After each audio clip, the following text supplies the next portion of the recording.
day to you from South Africa. Welcome to our second Postharvest video. Being part of our team, or a team, works in our field. No I in team, and often people forget this. In our post-harvest technology field, it's not about me, it's about us. To illustrate this, you can compare it with being part of a gearbox. All gears are important, and take one gear away and the whole system fails. When the system fails, often the farmer's biggest concern is how to get it fixed. However, in the case of a failed quality delivery, apart from causing irreversible reputation damage, one should look at why the system failed and how to prevent it in the future. Often it is in the last 5% of the process that the irreversible damage occurs. Often, farmers, their staff and exporters are ill-equipped to identify the cause of such problems, ultimately leading to their recurrence. The big and interesting point is to understand how nature works and to implement root cause analysis approach. Stop chasing symptoms and tackle the source. The first important issue at hand is that nature never ever breaks her own laws. Not yesterday, not today, not tomorrow. The second important issue is that water and air are extremely smart. They are on Earth for nearly 3.5 billion years, and although they never attended a degree, a master's or an MBA ceremony, they always take the shortest route and the route of the least resistance. Once you understand these base principles, a lot falls in place. When I see that the industry wants to implement various measurements to tackle symptoms of amazingly simple natural processes, I cannot avoid having a grin on my face.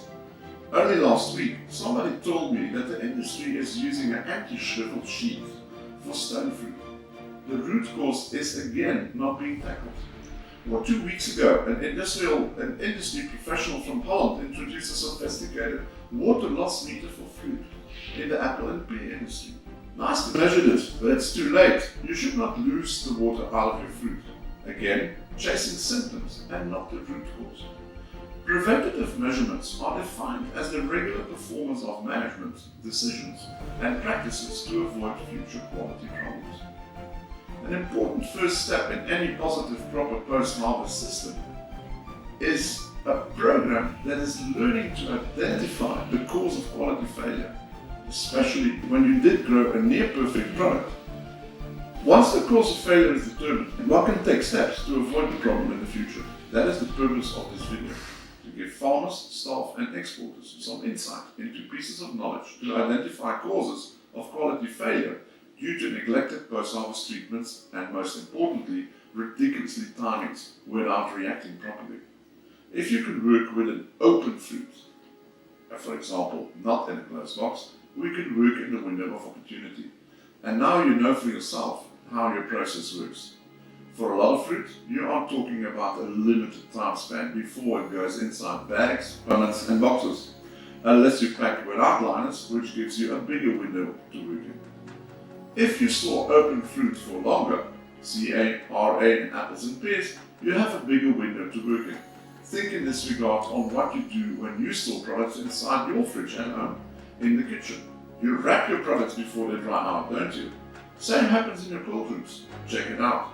There are internationally accepted rules of thumb, known in the industry, and we have been saying this for over 20 years in South Africa. In 2010, a 20-page document was published on 25 years history of post-harvest technologies in South Africa. That is already 10 years ago.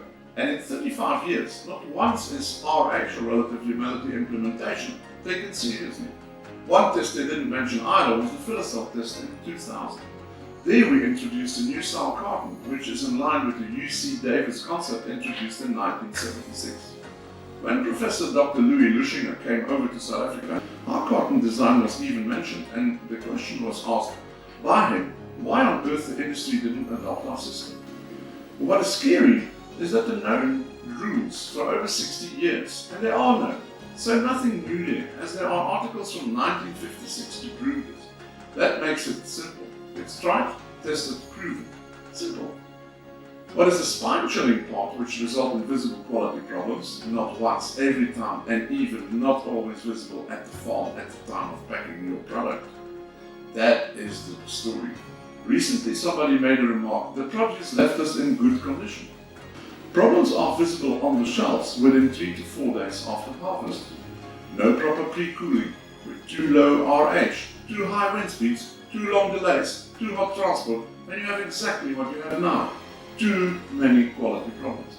95% of all your work is done to near perfection by 99% of all farmers. But it simply doesn't stop there. It is the last 5% that's important and gives you 99% of your income. You harvest in hot temperatures. It's logical that you lose shelf life if you do not take these factors into account. Explaining this in a simple video would be hopeless, but we gladly join your team to address the cause of this. Nature never ever breaks our own laws, not yesterday, not today or tomorrow, and preserving quality after harvest does not come by chance, and I only repeat it. Ask our clients where we are part of the team, which value we add. If you want to do it right, first time, every time, we are your partners, proven, UTE. Visit us on www.umhwebo.com, umhwebo.com, and for the rest, stay safe, stay healthy, until next time. Goodbye.